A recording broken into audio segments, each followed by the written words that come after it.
Ang mga taong nakakagawa ng krimen ay madalas dahil hindi sila pinalad sa buhay. At sa kasamaang palad, may pagkakataon din na hindi rin sila pinalad sa diskarte at talino. Kaya sa kanilang buhay, may pangyayaring maswerte na silang nakatakas, pero nahuli pa rin dahil sa kanilang palpak na desisyon.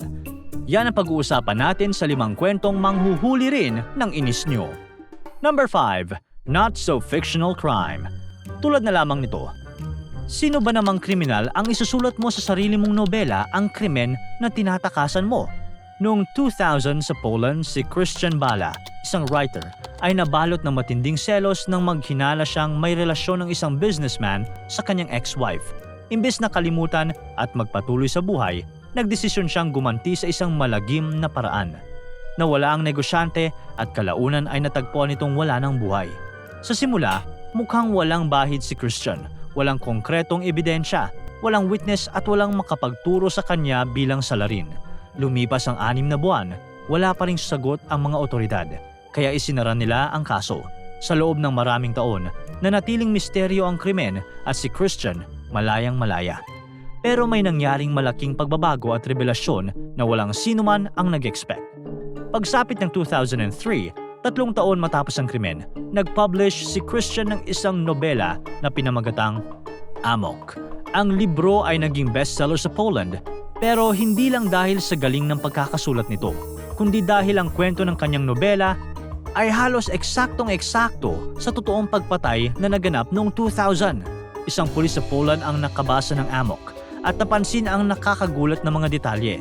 Katulad ng ang fictional umano na kriminal sa libro ay may pangalang Chris, isang malinaw na reference kay Christian. May mga idinitalye sa libro na hindi naman inilabas sa public, mga impormasyon na tanging ang tunay na salarin lang ang nakakaalam. Kaya naman, hindi na coincidence ang lahat. Si Christian mismo ang nagbigay sa mga pulis ng ideya para muling buksan ang kaso. Dahil sa kanyang nobela, muling binuhay ng mga investigador ang kaso. Pinag-aralan nila ang bawat ebidensya at kalaunan, si Christian ay inaresto. Noong 2007, nahatulan siya ng 25 years sa kulungan para sa pagpatay na inakala niyang malulusutan niya. Ngayon, maaari niya nang isulat sa kulungan ang karugtong ng kwento kung paanong nahuli ang kriminal sa sarili niyang nobela. Number 4. You're on the wrong track. Noong December 2008 at January 2009, naghasik ng sunod-sunod na pagnanakaw si James Wombles sa Miami County, Ohio. Mga electronics and firearms ang target niya. Feeling niya, expert na siya at inisip na wala nang makakahuli sa kanya. Pero ito pala ang nangyari. Bago pa man sinimulan ni James ang serye ng pagnanakaw, may record na siya ng pagkaka-involve sa pagnanakaw ng mga kagamitan sa Greene County. Bilang parte ng kanyang sentensya, pinasuot sa kanya ng korte ang isang GPS ankle monitor na 24/7 na nagre-record ng kanyang lokasyon. Siguro nawala ito sa isip niya at naging priority ang kanyang evil plans. Ito na nga, isang gabi, kating-kati na si James na magnakaw ulit. Habang abala siya sa pagnanakaw, hindi niya namalayang binibigyan niya mismo ng ebidensya ang mga pulis dahil ang GPS ankle monitor niya ay nagre-record ng kanyang bawat galaw. Itinuturo siya sa eksaktong lokasyon ng bawat bahay na kanyang pinasok. Sa madaling salita, iniwan niya ang isang digital na bakas ng kanyang mga krimen. Nang i-check ng mga pulis ang GPS data, agad nilang na-link si James sa bawat insidente. Kita sa record ang eksaktong oras at lugar kung saan siya nagpunta sa mismo ring oras ng pagnanakaw. Hindi na kinailangan ng matinding investigasyon. Ang ebidensya ay nasa harapan na nila. Kaya naman, wala nang patumpik-tumpik pa. Inaresto na nila si James. Natagpuan siyang nakaupo sa loob ng isang sasakyan na punong-puno ng mga ninakaw na gamit. Kaya wala nang madadahilan si James sa mga pulis. Dahil sa dami ng ebidensya laban sa kanya, agad siyang nasentensya ng 10 years sa kulungan. Kapag nga naman hindi ka pa natuto sa isang pagkakamali, ikaw na mismo ang naghatid sa sarili mong hukay. Number 3. Why should we arrest you? Yung naghahanap ka ng trabaho pero ikaw ang nahanap ng mga pulis na naghahanap sa'yo?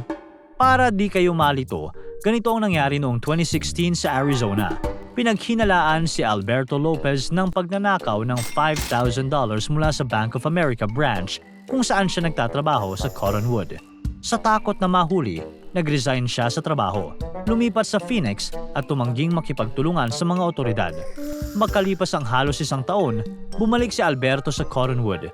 nag-apply siya bilang dispatcher sa Cottonwood Police Department, ang mismong agency na nag-iimbestiga sa kaso niya. Nang matanggap ng mga pulis ang kanyang application, agad silang nag-background check at doon lumabas ang nakabinbing felony theft warrant laban sa kanya. Pero ibang klase ang naiisip ng mga pulis dahil kesa hulihin siya kaagad, naisipan nila magkaroon muna ng pakulo. Nagplano sila ng isang sting operation. Nag-send ang mga pulis ng invitation kay Alberto para sa isang job interview. Siyempre, tuwang-tuwa si Alberto dahil sa wakas, magkakaroon na siya ng bagong work. Kaya naman, agad niyang tinanggap ang imbitasyon. Suot ang kanyang pinakamagandang Amerikana, pumasok siya mismo sa police station. Walang kamalay-malay sa nakaabang na kapalaran niya. Habang nakaupo siya at inakala niyang magsisimula na ang interview, agad siyang inaresto sa mismong police station.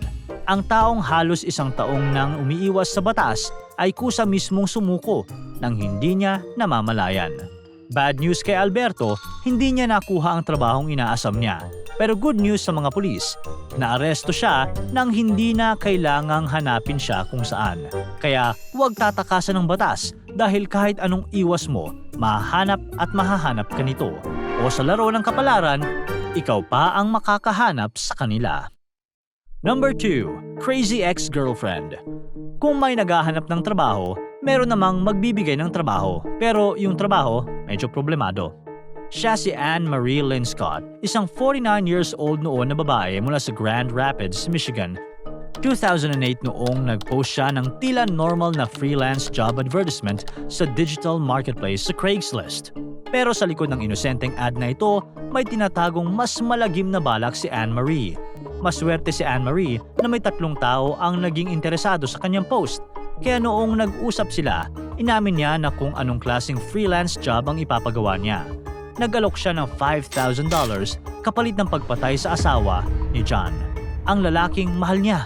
Si John at Anne-Marie ay nagkaroon umano ng relasyon taong 2005. Pero tinapos ni John ang kanilang relasyon at bumalik sa kanyang asawa. Parang sa teleserye, hindi ito matanggap ni Anne-Marie. Sa halip na mag-move on, gusto niyang gumawa ng karumal-dumal para mapasa kanya si John. Naghanap siya ng killer sa Craigslist. Gusto niyang ipapatay ang asawa ni John para tuluyang tapusin ang kanilang pagsasama.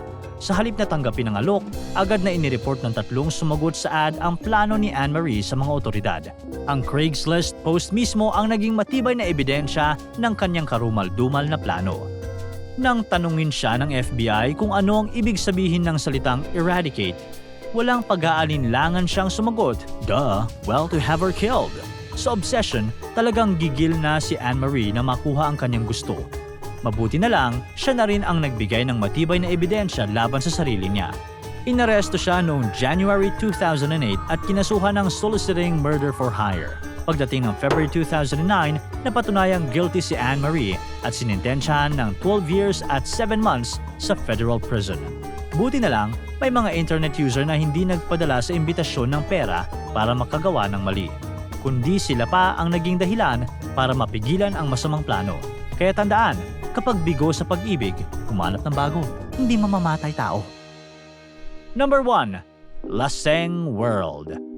Noong 2012, 2 Welsh tourists sina Rhys Jones at Kerry Mules ang nagbakasyon sa Queensland, Australia. Gumimik sila at napasarap ang inuman. Sa sobrang saya at kalasingan, naisip nilang pagtripa ng SeaWorld this oras ng gabi. Habang lasing, pumasok sila sa SeaWorld nang walang pahintulot. At kung ano-ano ang ginawang kalokohan. Lumungoy sila kasama ang isang dolphin, nagpaapoy ng fire extinguisher sa shark enclosure at higit sa lahat, kidnap si Dirk, isang kawawang penguin. Naiwan ng penguin ang kanyang mate na si Peaches. Kinabukasan, nagising ang dalawa na may matinding hangover. Pero may nakita silang bagay na hindi parte ng kanilang hangover. Kundi, totoo. Kasama nila si Dirk na penguin sa loob ng kwarto. Naglalakad-lakad si Dirk sa kanilang apartment na parang walang nangyari. Nagulat ang dalawa. Napaisip sila sa gulong pinasok nila. Pero kesa magpanik, sinubukan nilang alagaan ng penguin sa pinakamaliit na effort na kaya nila. Pinakain ng tinapay na obviously hindi diet ng isang penguin at pinaliguan sa shower as if nasa spa vacation lang si Dirk. Nang maisip nilang baka mahuli sila, napagdesisyonan nilang iwan si Dirk sa ilalim ng Southport Pier.